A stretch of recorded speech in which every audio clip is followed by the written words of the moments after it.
Bismillahirrahmanirrahim. Karakteristik nafsul mutmainnah, ridha terhadap semua ketentuan Allah, dan mereka diridai, tapi yang paling mereka takuti dua hal.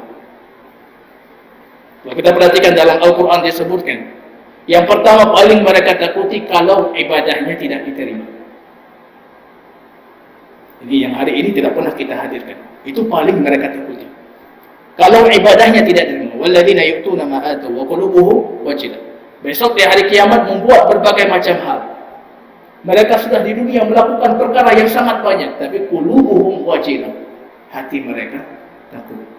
Aisyah bertanya, takut kenapa? Mereka berzina, pemabuk, peminum minuman keras. Bukan, wahai Aisyah.